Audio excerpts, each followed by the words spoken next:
Donald Trump voted by mail against her, but she still won. That's right. We have a new state representative from Mar-a-Lago's bright red district, and she's a Democrat. Wild times, wild times. Trump says we've won the war we're currently sending more troops to, and also need $200 billion more dollars to fund. But don't worry, we've won, and also we're hoping to negotiate to end it. Totally normal stuff. Plus, we'll do a potpourri of DHS funding, Trump's Mueller tweet, and other items from the week. Welcome back to the podcast for the 54% of Americans who regularly vote for progress and want to convince their friends and family members to join a majority. This is Majority 54. Ravi and I are in the same place for the first time in a while. Yes. Well, actually, we're in the same podcast. We're in the same. We're in the same place, which we could talk about. I don't know. Yeah. Well, speaking of where I am, which is in South Florida, as you mentioned at the top, Democrats flipped Mar-a-Lago. So this is a pretty reliably red district. Democrat Emily Gregory defeated Trump-endorsed GOP state house candidate in the Palm Beach district. That includes Mar-a-Lago. And they also, Democrats narrowly squeaked out a win in the Tampa State Senate seat that had been held by the lieutenant governor. Can I just point out that presidents even endorsing in state legislative races didn't used to be a thing? No. so it's a real big deal that she won. So this is a big deal. And there was a tweet, saying the most amazing story isn't just that Democrats flipped a Trump plus 12 seat from red to blue. It's that Trump literally voted by mail in this election while arguing that mail-in voting should be illegal for everyone else. It's so unlike him to be so inconsistent, Ravi. Unbelievable. Here's a video of the winning candidate, Emily Gregory, talking about lessons learned from her campaign. So you answered part of my next question, but let me ask you, you said when you told friends, when you announced you're running, people thought you were insane. I'm sure a lot of your friends and family said, why are you doing this? How are you going to win in this district? Have you seen how Republican this district is? But for people out there who are thinking about it or who are doubting it, how did you win? What would you tell them as your advice about how to kind of flip a district like this? Jen, I love that question. And I say, go for it. I say, back yourself. It only takes you getting off the sidelines to make a difference. And if you want the world to look different, then you have to go out and make it different. I think we've learned over the last several years that no one is coming to save us. We have to save ourselves.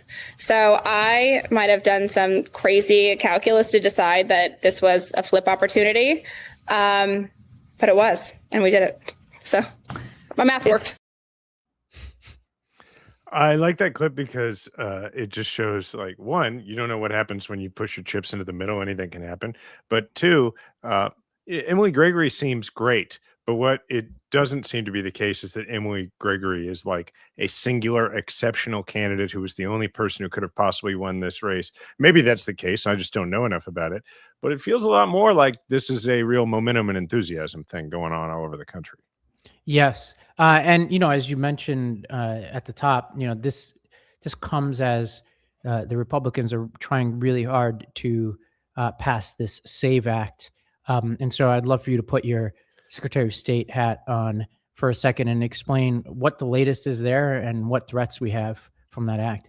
Well, the SAVE Act is probably not going to pass, but the reason to worry about it potentially passing is because, as of last I checked, Trump is refusing to give in on, is refusing to reopen the Department of Homeland Security or to actually fund DHS and therefore slow down the lines at TSA and everything else until the SAVE Act is passed. And the reason that it matters is because it demonstrates the desperation that they have, combined with there was an argument at the Supreme Court yesterday where, based on the questions, it looks very much like the Supreme Court is going to take a big step in the wrong direction, and say that ballots that are postmarked by Election Day don't necessarily count, which is a blow to mail-in voting generally, and by the way, a big blow to military voting. But that's a whole other conversation.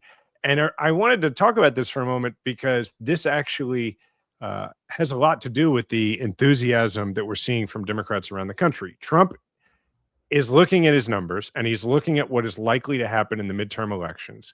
And he's looking for a shortcut, a way out. Now, never mind the fact that he still votes by mail. He wants to get rid of mail-in voting because he looks at, 2020 when he lost and he says, well, there was all this mail-in voting because of COVID. That must be the reason. Because one thing that Donald Trump certainly never does is examine the possibility that his presidency could have been part of the reason. So he's not going to do that. So he looks at it and says, okay, it must have been mail-in voting. And the rest of the party believes that. And I just want to inject everybody with a little bit of hope here that, one, they're not going to pass the SAVE Act. I don't believe. I will grant you that it would be devastating to voting. I don't actually know for sure that it would be exclusively devastating to Democrats. I think it would just be a horrible thing for democracy. And they're so desperate that they're willing to knock down the entire democracy fortress to try and save the people inside right now, which are the Republicans. But in terms of this Supreme Court decision, it makes it difficult. We have to organize potentially differently, make sure people get their ballots in earlier. But the problem they have on the Republican side right now is so much bigger than that. We are winning districts like Mar-a-Lago because the level of enthusiasm is so high on the Democratic side and so low on the Republican side. And that's natural in some ways, right? They have the White House, they have Congress, they have the Supreme Court. They're not in a position where they're like, I got to get out and vote for Republicans, because they feel like, hey, things are kind of going the way I wanted them to go. Not all of them, but the base does.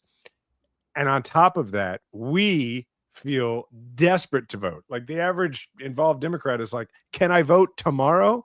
So I just think people, before they get too discouraged, need to understand that that is a desperation play by them.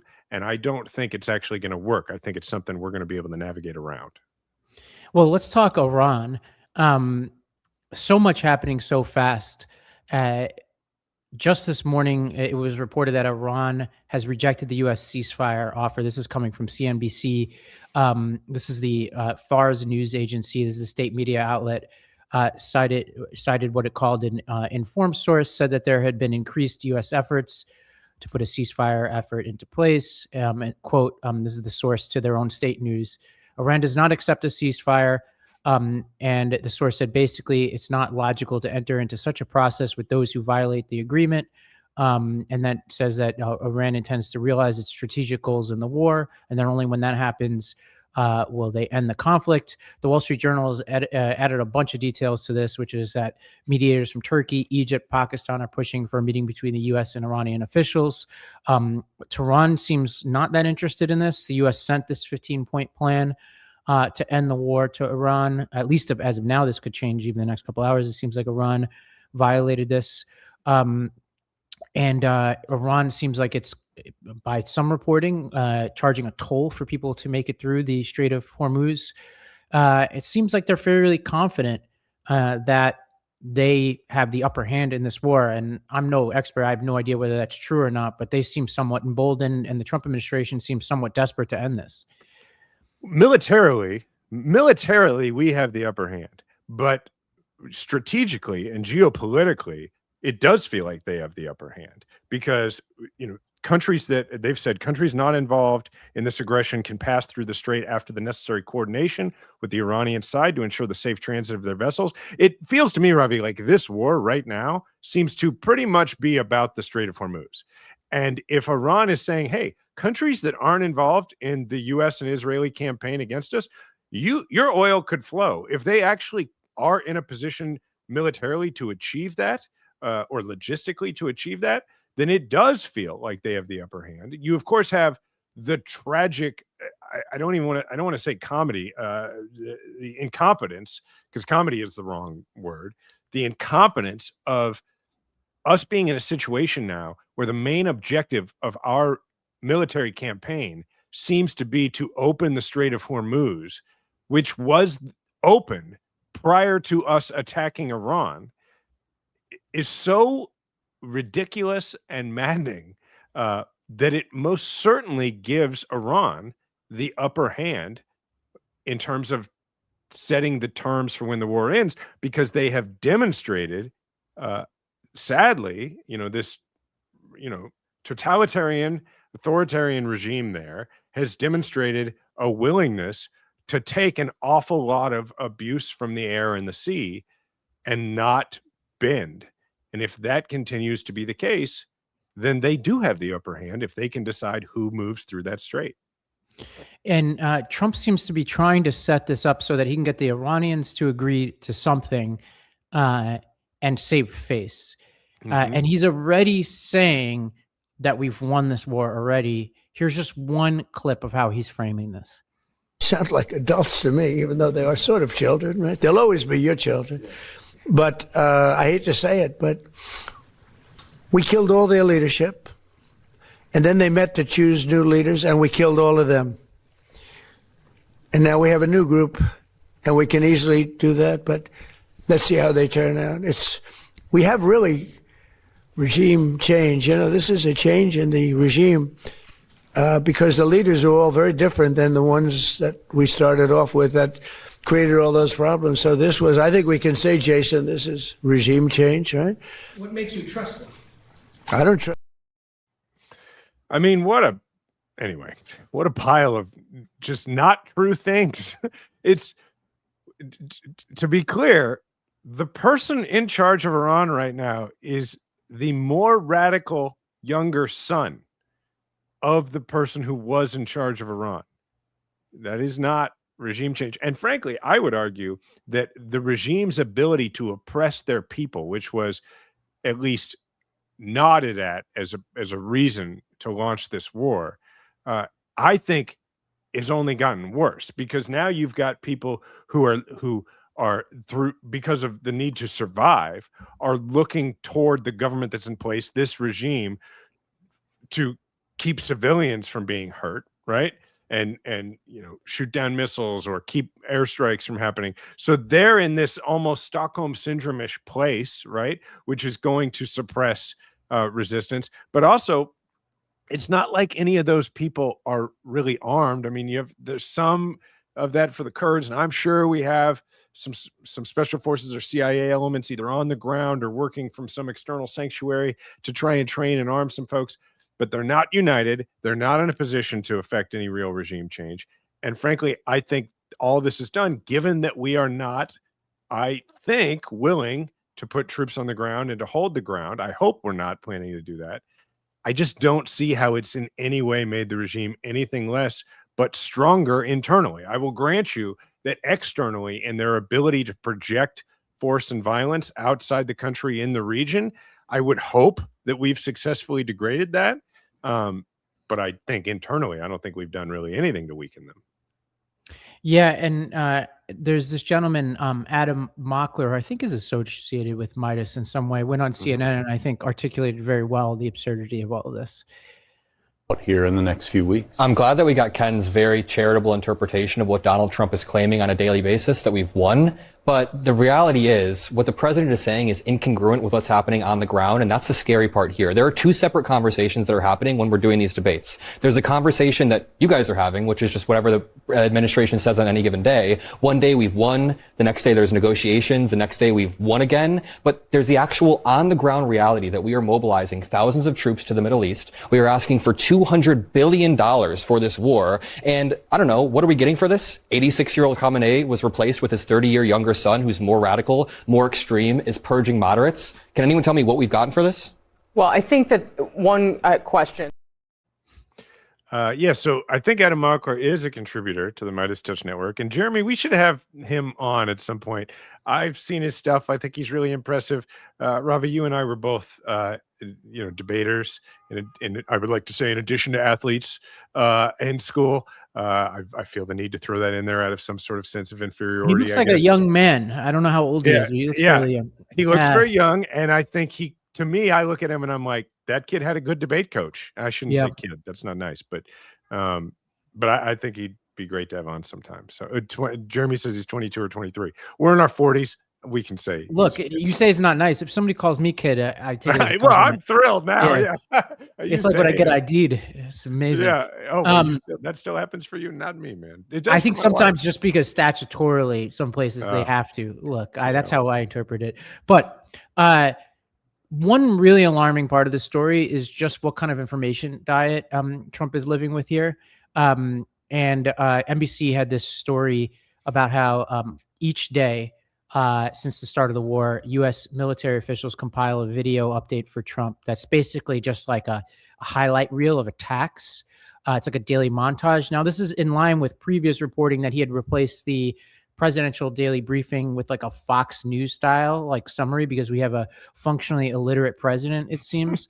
But this highlight reel in and of itself is obviously weird and inappropriate, but I think the speculation in this story, and there's like no smoking gun saying it's like they're hiding all the bad news from him, but the suggestion of the story is that people around him don't like to bring him bad news, and that he generally just likes to see us quote unquote winning, and that he has a incomplete information diet is the best way to put it. I believe that. And when I saw this story, it actually made me think about the type of person that wants to see that over and over again. And I'll tell you a quick war story, so to speak, which is so when I was in Afghanistan, I was there as an intelligence officer. And as you know, and not everybody in the audience knows, a big part of my job was going out, collecting information, coming back, that kind of thing. But the place that I would come back to when I was inside the wire, when I wasn't outside the wire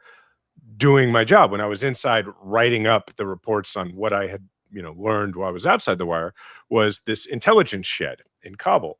And in that intelligence shed, right up on there was a big screen at the front of it, and it was a live feed of the Predator, which was a UAV, an unmanned aerial vehicle that basically was used for reconnaissance. It would fly over Afghanistan and take pictures, but it also was armed.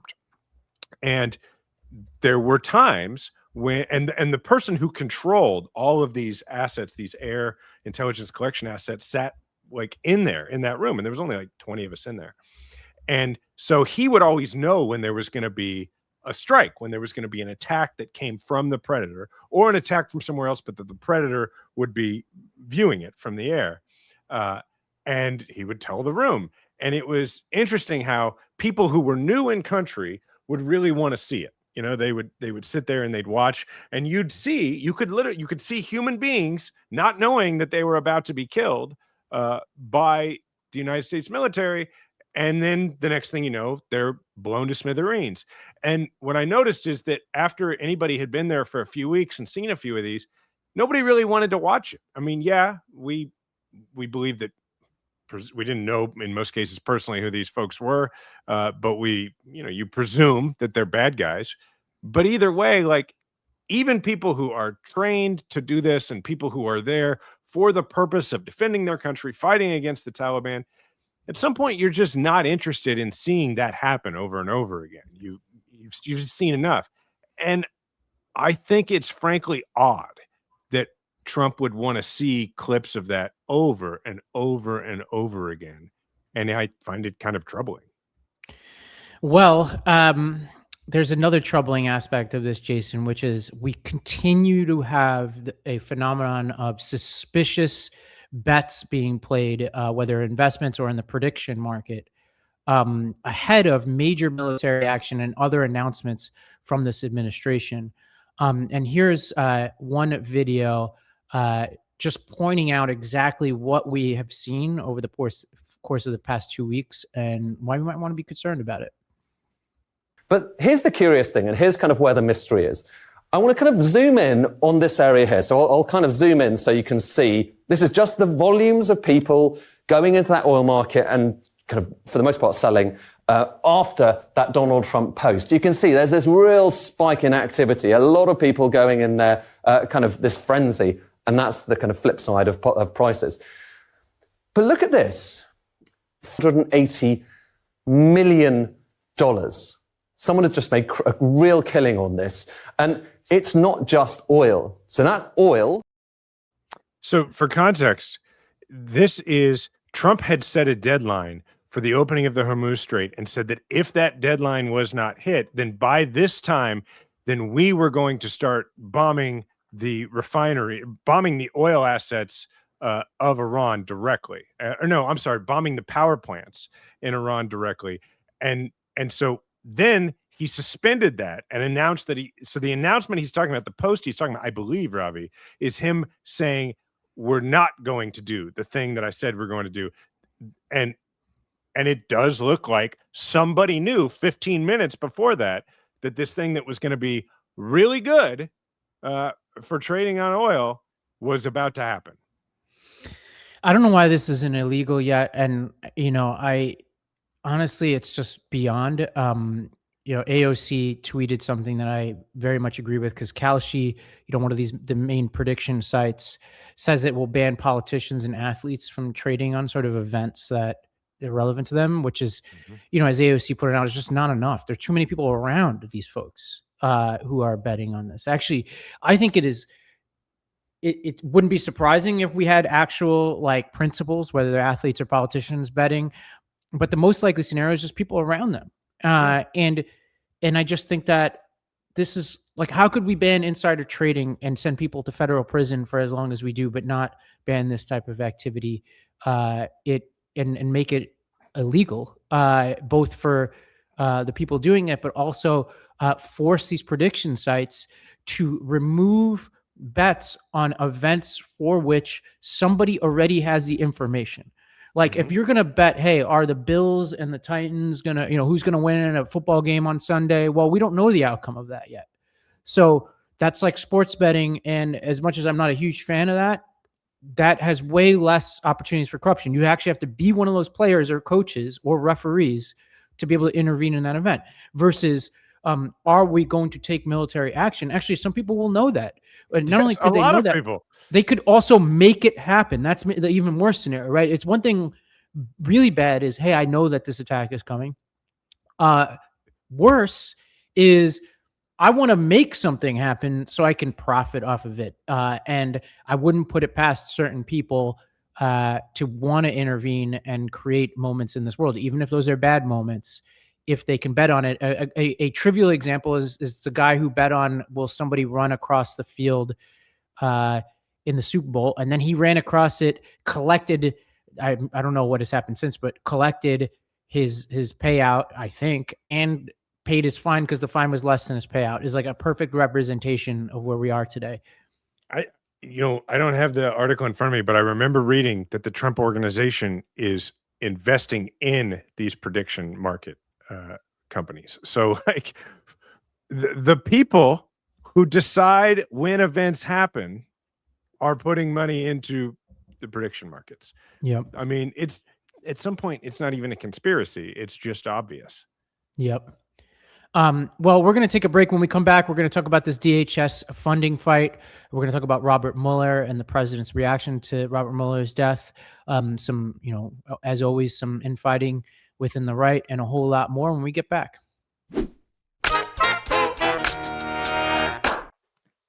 If you've got culinary taste, you know how expensive exploring your local food scene can get, or how hard it is to find the time and energy to try somewhere new. Cook Unity is the first chef-to-you service delivering locally sourced meals from award-winning chefs right to your door every week, and it's cheaper than other delivery options. Go to cookunity.com/majority54 or enter code majority54 before checkout for 50% off your first week. My personal favorite has been the truffled fettuccine Alfredo with grilled chicken and Parmesan cheese by Chef Mina Srinivas. You can seriously taste the freshness of these ingredients, and I was left in awe with just how good it was and how satisfied I felt after eating. I really love the variety Cook Unity has to offer. This way I never get bored with my meals. Choose from a rotating seasonal menu of over 300 meals, or let Cook Unity's platform provide personalized recommendations. There are over 25 plus diets and cuisines, so you can always match your cravings with your wellness goals. In select cities, your meal delivery will come in an insulated bag that they'll pick up for you as part of their eco-friendly reusable bag program. Cook Unity also has commitment-free subscriptions that start as low as $11 per meal. Skip deliveries, pause, or cancel anytime. Experience chef-quality meals every week delivered right to your door. Go to cookunity.com/majority54 or enter code majority54 before checkout for 50% off your first week. That's 50% off your first week by using code majority54 or going to cookunity.com/majority54. ED is more common than you think and simpler to treat than ever. Through HIMSS, you can connect online with a licensed provider to access personalized treatment options discreetly and on your own terms. Through HIMSS, you can access personalized prescription treatment options for ED if prescribed.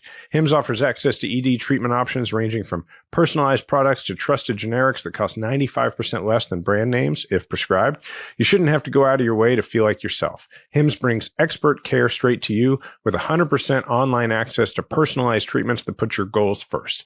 This isn't one-size-fits-all care that forgets you in the waiting room. It's your health and goals put first, with real medical providers making sure you get what you need to get results.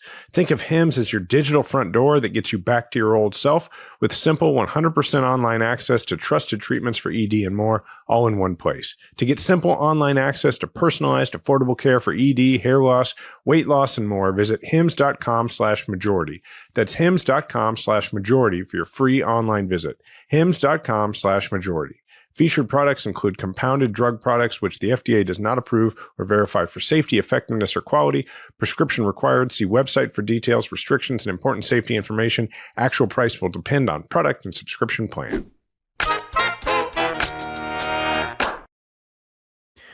All right. Well, you flew back to Missouri from Miami, right? You didn't drive? Yeah, I did right before it was right before they announced that ICE was going to be in the airports, and it was mostly pretty smooth from Fort Lauderdale Airport back home to Kansas City International.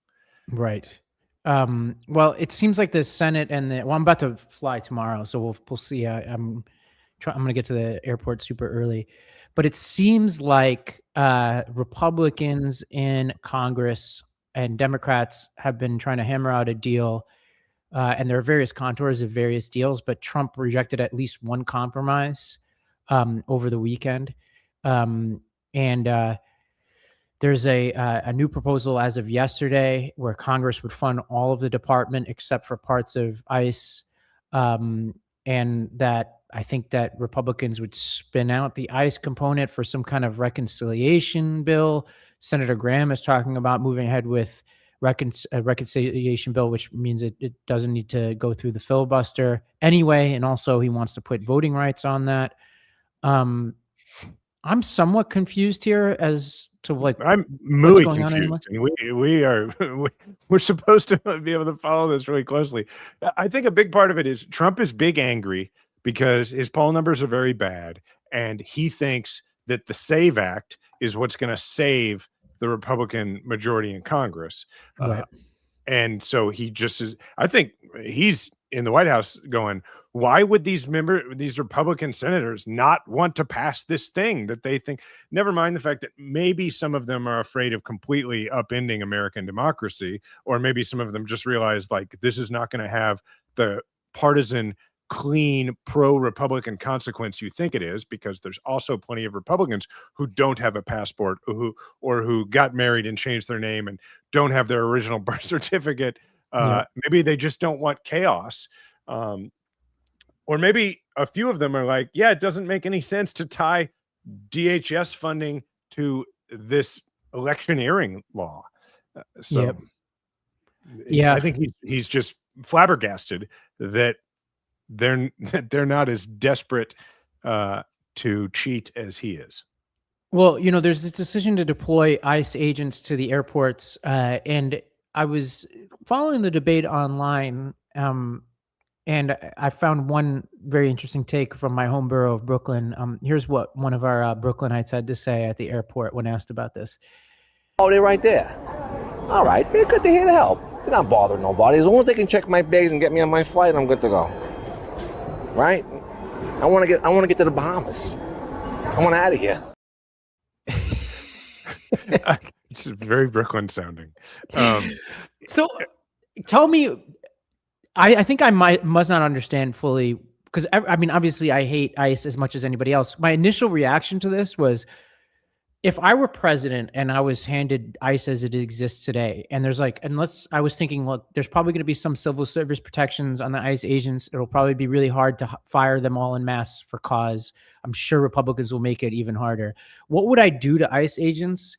The most of them, right? Like, you need some to go after like truly like criminals who need to be deported, right? But like, what would you do with the vast majority of them? I would be like, well, let me give them random shit to do. So I'll send them to the border.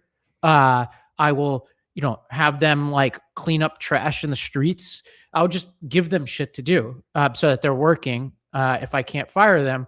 And then I'm like, okay, like you send them to the airport. Are they doing like, I guess my point is like, I haven't followed this closely enough. Are they like harassing people at the airport, or are they merely just doing clerical work to get people through?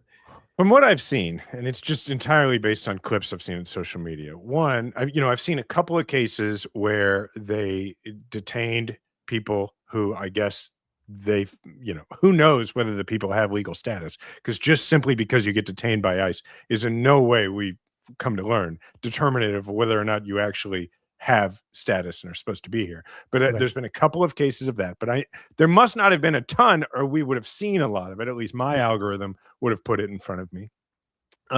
What I have not seen are any cases of what we expected. Maybe it's happening, but I haven't seen it.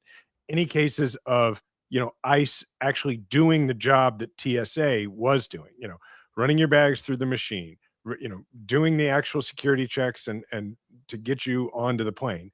What I've mostly seen is they call it crowd control, but it just looks like, from the clips I've seen, it looks like they're standing around on their phones, pulling security basically, which is not a function we seem to have needed at airports. And here's what I think happened. Trump said somewhat offhandedly about a week and a half ago that he didn't really want to see ICE continuing to do what it had been doing in places like Minnesota and Chicago, or Minneapolis and Chicago. And I think that was a tacit admission. Trump would never say this, but that was a tacit admission of politically, logistically, and from a mission perspective, none of that went the way that we wanted it to go. It was a huge mistake. And, they dispatched Noam, they're getting Mullen in there. And I think he's going like, well, I don't want to use them to do that, but I don't want to say that I'm not doing that anymore. Even though I know they're doing some of that, but they're not like doing this, let's deploy to one place and take it over thing. And I think, and he said it was his idea. So he's like, send them in. But what people, this happens all the time with these folks when they're in government. They assume that any job done by somebody who's working for the government requires no skill, no training, and no forethought, unless it's law enforcement or the military. And frankly, they claim that they act that way, but oftentimes, like with the way they treat the military, I don't think they even believe that. So I think that Trump really thought that you could just have ICE go do the job of TSA without any training at all or any experience in it. And that's simply not the case, which is why you are still seeing the TSA shortages of people showing up to work because they're not getting paid. You're seeing the lines be just as long, but with ICE people just standing around there also. Yep. Yeah. There's procedures. There's things. If you're a TSA officer, you learn how to do all those different jobs in airport security, and they don't know how to do that.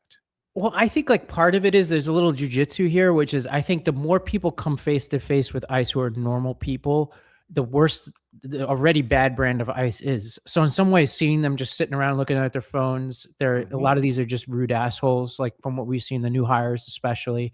I almost think this is bad for their brand. Think about TSA. Like, people hate TSA. I feel bad for them because their job, they're just working hard, and they're working hard, and their job is in many ways silly based on what we know about deterrence and effectiveness of the technologies they're using. They've been asked to implement stupid policies like the shoe stuff for so long, which I know we're backing away from. But one crazy guy has a shoe bomb, and then we're taking our shoes off for 20 years, and then these poor people have to implement that. That's not their fault, right? So it's like, so these people are yelled at all the time. They're cursed at. People hate them.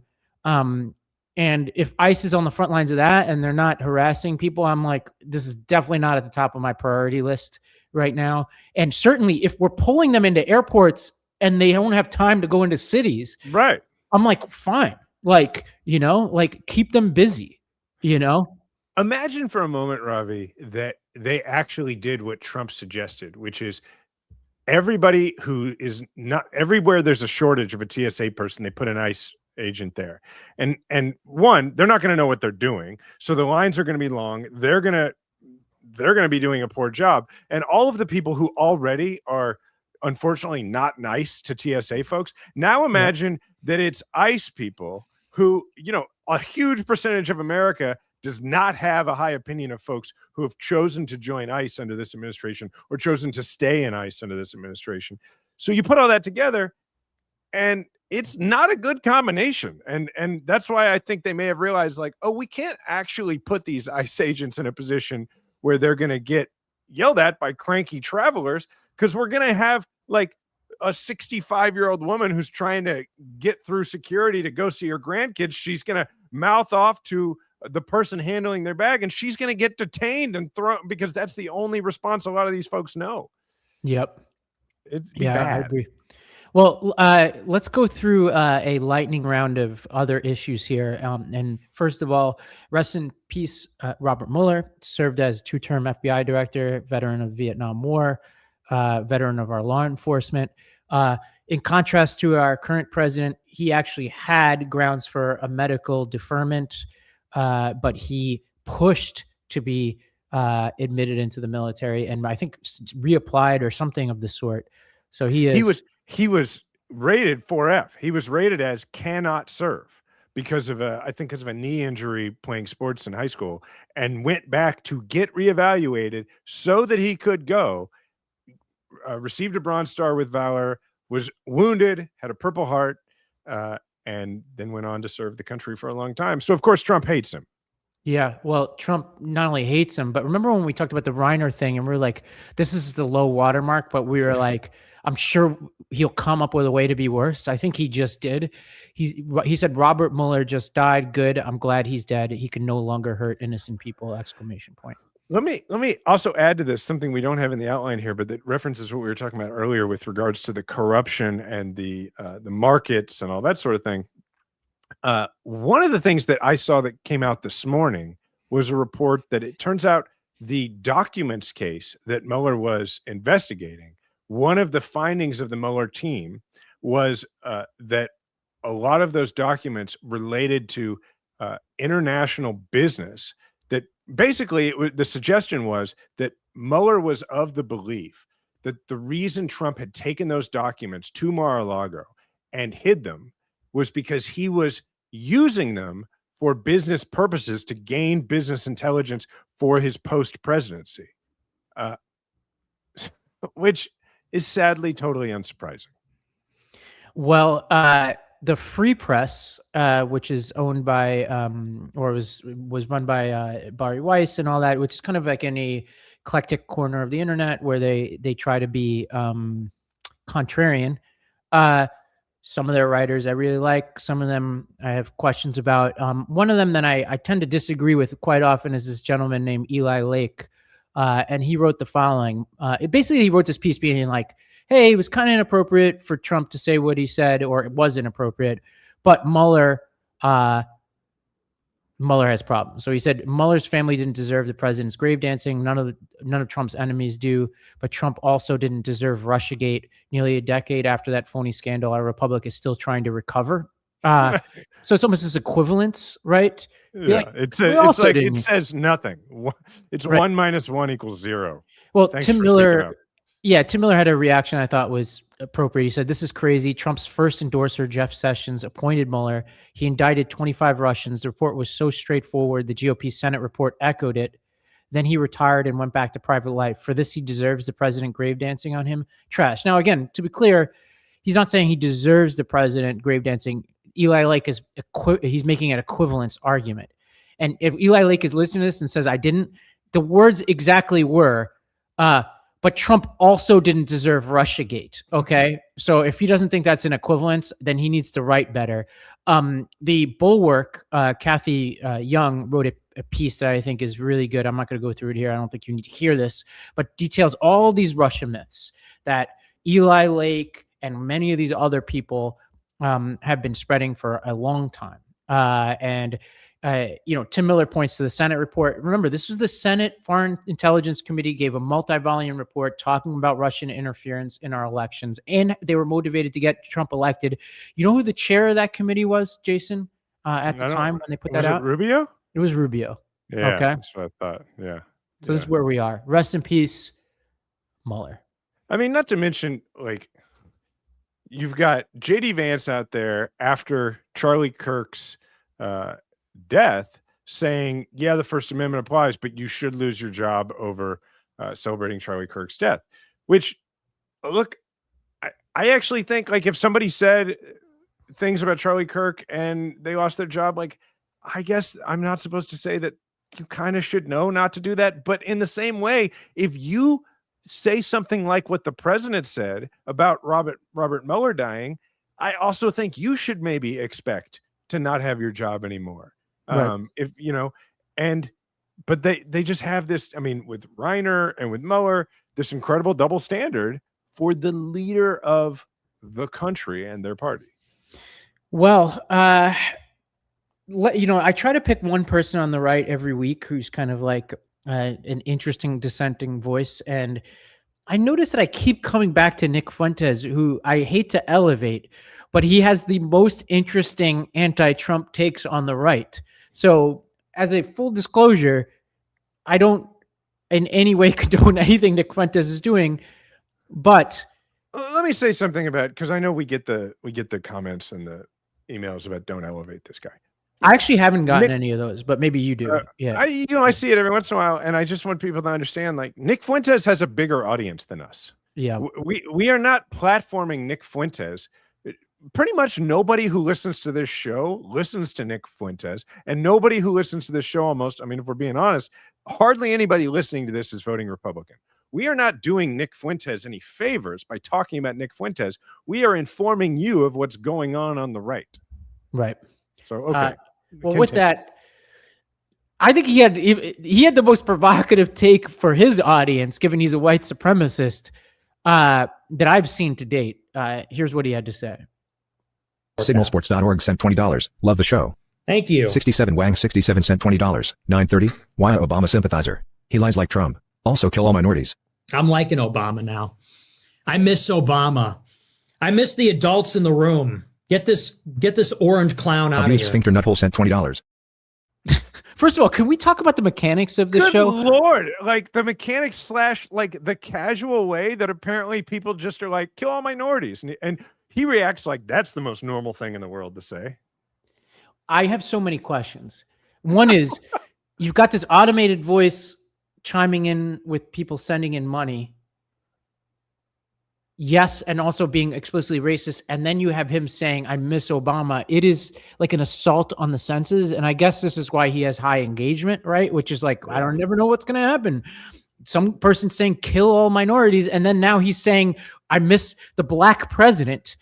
Who never says know what's going to adult happen in the room, and then says, you know, all the orange stuff that, you know, the folks on the outer edges of our side say. So anyway. Well, I think, you know, if you look at the data and some of the problems that the Republicans and Trump have had, it is precisely the group that they do really well with, which is young to sort of young men, are dropping off engagement by any poll you look at. And so this is just more example of this.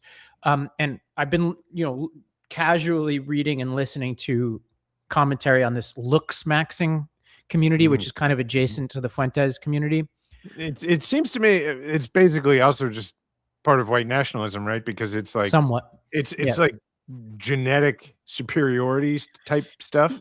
Yeah, it doesn't have to be, right? Like, and I'm sure like any movement, there'll be splinter groups, but as I understand it today, and this is a very casual understanding of it, their ideal of what it means to be handsome is one particular dude who actually is some actor who did not ask to be put in the middle of this. So I'm not even going to mention his name, but he has been somehow lifted up as the example for all these guys. And that whenever a minority, so could be somebody like me who's Indian, or apparently some guy who is black who tried to like put himself forward in the looks-maxing community, they get ragged on because they're not that kind of Aryan, like. So then, yeah, it's just white nationalism. That's them now, right? You never, like I said, check in 6 months and they'll be, you know, I'll be a looks-maxer Indian influencer. You know, I'll be like, what's the?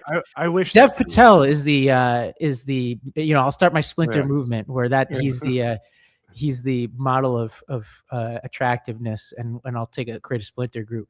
But these things evolve, right? But right now it's a creature of the right, and and those people don't like Trump and Vance. The clavicular the guy who is like the leader of this movement, I think we talked about this a couple months ago, basically was like, Vance is frumpy, Gavin Newsom is mogging, which is their word for like, I guess like it's like a verb for just being good looking and dominating. It's like, so that's where we are today. I don't even know why we went down this, but speaking of California, how's that for a transition? Sure, that was beautiful. And our governor, we have a weird situation, I think, developing in California, and it's worth paying attention to. They've got it's a primary system or runoff system where the two top vote getting candidates in their equivalent of a primary move forward to the equivalent of the general election, the runoff, regardless of party. And the polls right now, by a thin margin, show that if like the election were held today, there's a very real chance that the two Republican candidates would emerge and there would be no Democrat in that race. That would be wild. And, Yeah. I think it would be problematic for California. But what it would also be is unfortunately really problematic for the future of, whatever we call it, where everybody jungle primary, elections. Because I actually think those are, for the most part, a pretty good thing, because it encourages more people to turn out and makes everybody's vote count a little bit more.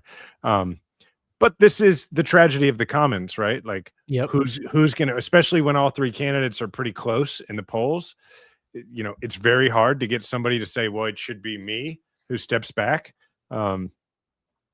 So I don't know what's going to happen there. Yeah, it's a prisoner's dilemma. It is a. Yes, that's the right term. That's what I should have used. Thank you.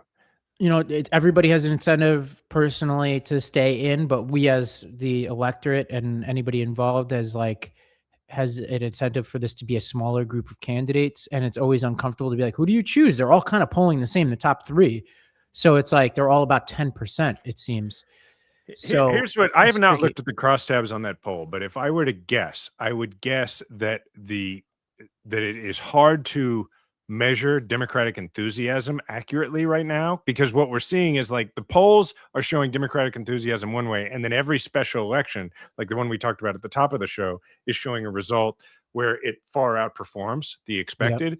So if I were to guess, if you were to hold that election today, my prediction would be that one of those Democratic candidates, or probably all of them, end up getting a higher percentage than these polls are predicting.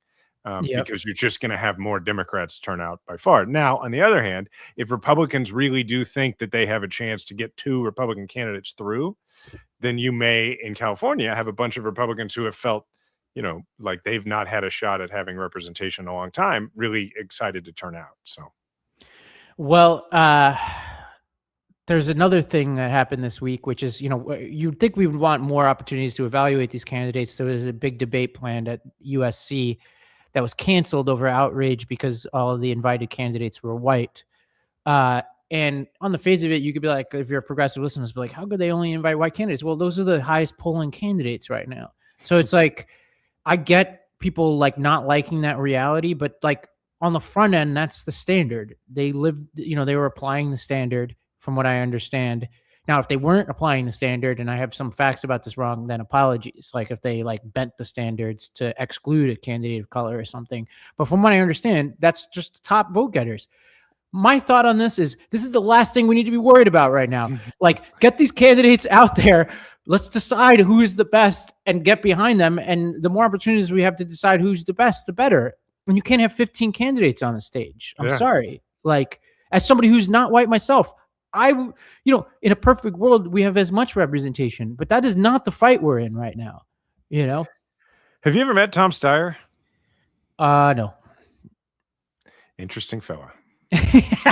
That's the closest to criticism you give, I think. I'm a nice Midwestern dude, and see, I feel that way about Katie Porter, which is like, I've never met her, but I've sent enough people into her orbit to know that, and I've talked about it on this pod, so I'm not hiding anything. Like when there was this, an issue with her being rude to a journalist a little while ago, I was pretty upfront about it. There's enough public behavior to me that I've had some issues just with her behavior generally, and the way she treats people. So that's the only one to me I have an issue with is her. I've never met Katie Porter. Man, I'll just say I'm not, but if I were voting in that primary, I'm probably going to vote for Swalwell. And, I do know Eric a bit, so I guess maybe I'm a little biased, but I also met Steyer. So Yeah. anyway. Yeah, see, I'll tell you how I would treat this, which is maybe this is helpful to people in terms of how you should think about it. I don't live in California, so again, I don't presume to make this an endorsement. Okay, this is just personally how I feel and how I would go about this process with the tragedy of the commons. My favorite candidate is the San Jose mayor, who has by all I don't even accounts, know anything about him. no chance to win, right? So I love this guy. I think everything except AI policy. I think he's too close to the tech companies on the AI stuff. But other than that, he's very much about making government work. He has a good track record in San Jose, all that. I don't think he can win. So as if we get closer to the election and he's not ticking up significantly in the polls in any meaningful way, I won't vote for him because I don't want to participate. If I were living in California again, because I don't want to participate in the tragedy of the commons. So I would probably vote either Steyer or Swalwell based on what I know. And I would have to take a serious look at the two of them. I personally am not a huge fan of billionaires running, so that would be a mark against Steyer in that situation. But I would really just have to take a look. That's how I would treat it. Is like for the good of the state, I would discard my bespoke views about who it should be and vote for the most practical choice. Yeah, well, Jeremy says his name is Matt Mahan. So I'll look him up. I never heard of him. Yeah, but, that's because I live in Kansas City. So yeah. Well, this has been a California political minute, folks. Thank you for. Yeah, I do get messages about how I feel about Mamdani after nearly 100 days, and I think we're about to hit 100 days. And I promise, audience, given I know you have strong opinions about it, that when we hit the 100-day mark, I will dig in and give you my honest assessment about how he's doing. And for folks who are interested in that, you can wait on that. Politico wrote this story, Jason, about how it's 3 times harder for blue states to get disaster relief than Republican states. Absolutely effing disgraceful. I mean, gosh.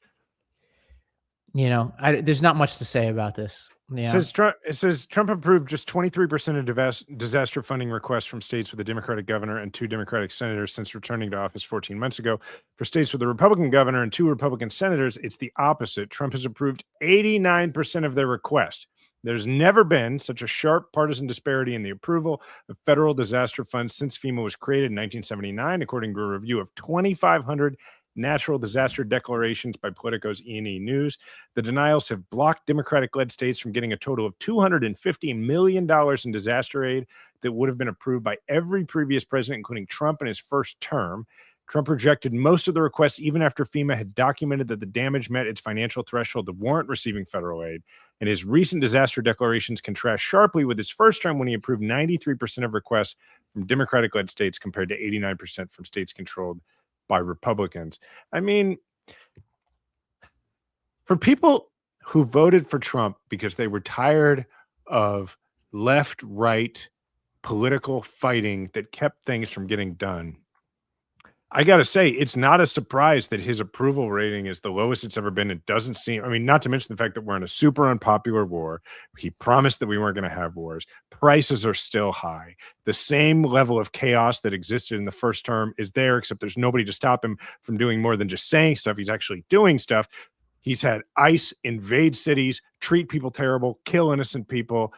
And on top of that, he's brought a level of partisan politics to things that is well beyond what it was before, when it seemed like a lot of people thought maybe he would shake up that system and cause more bipartisanship. He's done exactly the opposite. Well, one last lightning round story here. I don't even know what to make of this, but Kash Patel's girlfriend, who's apparently a country music singer, claims that the right wing has been infiltrated by foreign influence operations, and claims people like Michael Flynn, no surprise there. Tucker Carlson, Joe Kent, and Candace Owens have all been tied to this. People can look it up and read the accusations. And honestly, I don't I'm not in any way endorsing whatever her particular version of this story is. I think we have enough information on some of these characters to know that there's a lot of smoke around some of these characters. So she could be totally baseless, and I have no idea and have not spent the time to verify anything she's saying. People can read this Daily Beast article about it. And, you know, of course, the Bulwark is all over this too, because they're kind of historians of right-wing lunacy. But I just think it's interesting. It's more evidence that there's just total chaos on the right now. Yeah, it's noise, but it's informative noise. And let's look at this list and just, you know, use deductive reasoning here. I don't know enough about Joe Kent. I didn't know anything about him until he resigned in protest a couple weeks ago. And from what I know of the dude's background and of the announcement he made, my first blush impression is that he seems on the level and maybe even admirable, but I don't know anywhere near enough about the guy to even say that. So I retracted immediately because I don't know. Michael Flynn. Yeah. Michael Flynn seems like a dude who, if people were shopping around for, I mean, in fact, he has had the problem in the past of failing to register as a lobbyist for a foreign, and becoming a foreign agent without disclosing it. So that's very believable to me. Tucker Carlson, has gone to Russia and filmed clips about how actually it's quite lovely there. And I don't know what we're so worried about. And it seems to me that he's been carrying the water for Russia for a while. Now, every once in a while carrying the water for Russia, he stumbles across making statements that makes a lot of us on the left go, oh, wow, he's making some sense. But I think that is coincidental intersection and not necessarily honest intersection. And Candace Owens strikes me as a person who has probably been for sale to the highest bidder in terms of her opinions for a very long time. And so that's very easy for me to believe. So yeah, and you know, these are all allegations. Obviously, we don't know anything.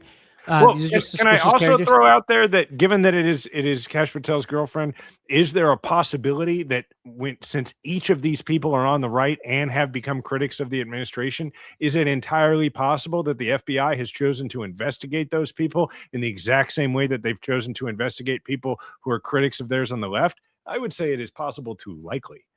Yeah, that's a whole other angle to this, right? Which is like, why Kash Patel's girlfriend? Why is this coming from her? Is she having some conversation with Kash Patel about like his efforts now to investigate the very activity that she's talking about? Is this a leading indicator of investigations that Tucker Carlson himself has said are coming? Right? Is he also guilty of something? And he's also like a little nervous that he's about to get got. Again, I don't know anything. Many people are asking these questions, Jason. Many people are asking these questions. I don't know. Just raising questions, just asking questions here as we round out this podcast. Jason, one for us. You and I were in the same city, and I feel ashamed we did not hang out. We tried more than partially responsible, but we really weren't in the same city for the most part. You were in Fort Lauderdale. I was in Miami. You have a busy social calendar. And we have, and I wish I could kids keeping us doing kid stuff. I wish I could say it was busy. I mean, I had one opportunity when you were going to the outlets, and I was like, I just don't want to shop right now. Like, and it's like, it's not how I want to catch up. But I do want to say, Miami is a fascinating place. I wrote about it on my Substack. People can go to realravigupta.substack.com, read about it. But it is, you know, the place in Miami I'm in is this place called Wynwood, which is like warehouse artsy, but it's like fake artsy. Like, and there's Waymo deliveries everywhere, like cars without drivers in it. It's the first time I've ever seen that. There are also these robots on the streets, these like wheeled autonomous robots that are delivering food and all kinds of things. So you got to duck those. Every other person has their camera out and is filming themselves talking about something like, or like being photographed. Or just posing. Yeah. The buildings here, which are all these brand new apartment buildings, because it was an old industrial spot, are marketed towards young people. And if you look at these spaces, and I've toured a few of them since I've been here, they all have like influencer spaces, right? So it's like vibrant rooms and video, so all that. And I say this, you know, obviously I'm poking a little bit of fun at it, but I think this is the future. You know, and you've also got the looks maxing culture. Like when you go to the gyms here, a lot of the dudes seem to be on steroids. A lot of the women's appeared to have butt lifts or implants of many sorts, including in their butts. And it is like a particular like window into America here. A lot of lip filler. And I recommend, I've gotten a lot of people responding being like, I actually want to see this. I'm actually making endorsement of coming to visit Miami because I do think it is like visiting the future. Whether you like it or not, this is a future that is very plausible. My 12-year-old son certainly took notice of it. We were down there, as you know, for the World Baseball Classic to go to the games. But as we got around town, at one point, True did say, there's a lot of boobs at my eye level. And he was basically, and I think what he was saying was, and they're really mostly exposed. Yep. And so, and I asked him, I was like, is that a problem? He's like, I'm not complaining. It's just very noticeable. And so that was kind of funny. Now, you had an interesting exchange that you texted me about that I was hoping you could share some of it. Yes. So I won't out said friend of mine, but I was having a conversation with somebody who it's a Miami person, bless their heart if they're listening, who in the middle of the conversation, and we're just talking politics, right, was like, hey, and I was talking about Hillary Clinton and the context of like, hey, it's like not all politicians are, I was saying basically why I'm not running for office ever. And I was like, I just spent too much time with politicians, present company excluded. Obviously, you're not a politician anymore. I'm recovering. But you've heard me say this before. I just like personally like find most politicians off-putting because I feel like they're not honest with themselves, never mind everybody else. And I don't want to be that. I don't want to enter that game. But it's also like fame without the money. It's like the worst type of fame in some ways. So it's like, never mind that. I was just like, hey, Hillary Clinton was actually super nice. And my friend was like, but she eats babies, right? And I was like, I thought it was a joke. I was like, hey, no, yeah, that's funny, man. And then she was like, no. Like Hillary Clinton, that like Hillary Clinton eats babies to feel younger, to get younger. Like basically like I guess it's some kind of theory about harvesting, yada, yada. And I was like, is this a joke? And then she goes, what do you think about 9/11? And at this point I'm looking around like, does anybody like else think this is crazy? And I was like, what do I think about 9/11? I think it was a tragedy. What do you think about 9/11? And then she was basically like throwing out the theories. It was fake. I was like, for whose gain? Like, I don't understand. Like, who's gaining from this? And I was like, and she's kind of MAGA adjacent. Her parents are MAGA and all that, from what I understand. And I was like, well, what about, like, this is, I guess, tied to the Epstein stuff and whatever. What do you make of Trump and all this Epstein stuff? She was like, I don't really know. I don't have an opinion on that. I'm like, you don't have opinion about the guy who is explicitly saying he likes him young, moved Ghislaine Maxwell, all that kind of stuff. And so I was just like, wow, this is. She's like, I prefer the made up conspiracy to the actual conspiracy unfolding in front of us.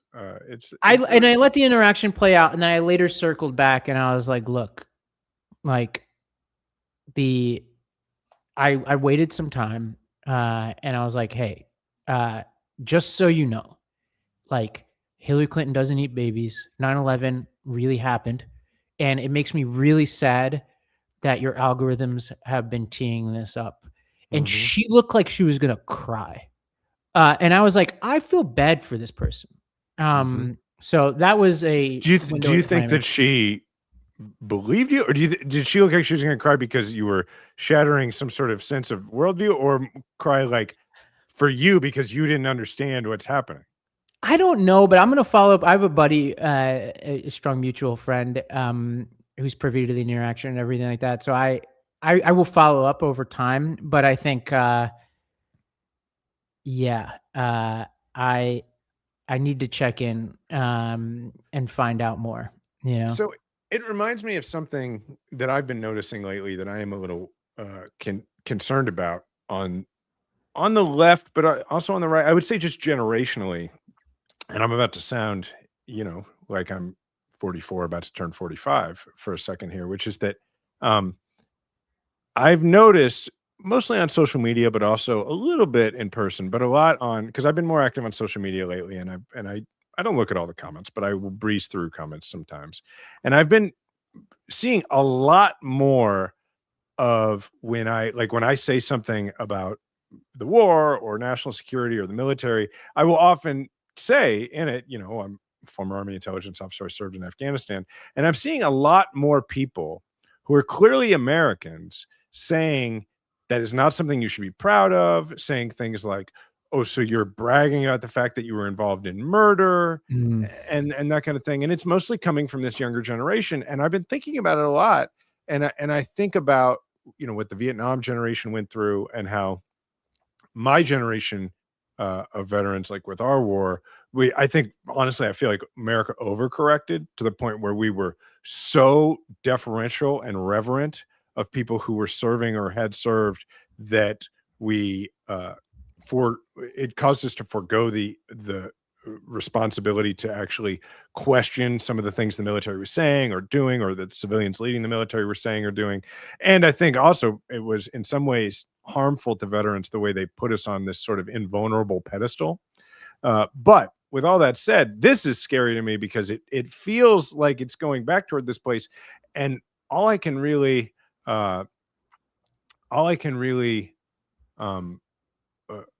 sort of attribute it to is that, there's a lot of people now coming into a political awakening who didn't live through 9/11 and who don't remember those times. And in the same way that as we've lost, almost the entire World War II generation, we've also lost an awful lot of people who really had that taught to them in school as somewhat recent history. Yeah. And that I think is partially responsible for the allowance of the rise of fascistic influences within the United States.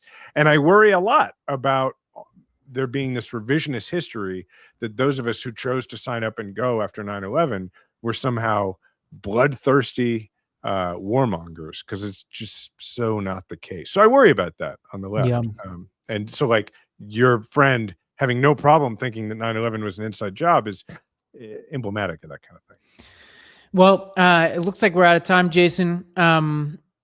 So it was good to get back on here. It's been a couple of weeks before you and I were together. So it's good to see you, man, even if we couldn't link up in person. Absolutely. I think I'm going to be out next week, so it's just going to be you and maybe somebody else. So we'll have to work through that. But anyway, busy times. Send me a DM, people's suggestions. Maybe we can add this this young man who we just talked about. Actually, that would be interesting. Yeah, that would be great. All right. Okay, you can find Ravi at Ravi M. Gupta everywhere. You can find me at Jason Kander everywhere. Please leave a 5-star review. Thank you to the Midas Mighty. And remember, we all have a platform. Make sure to use yours today.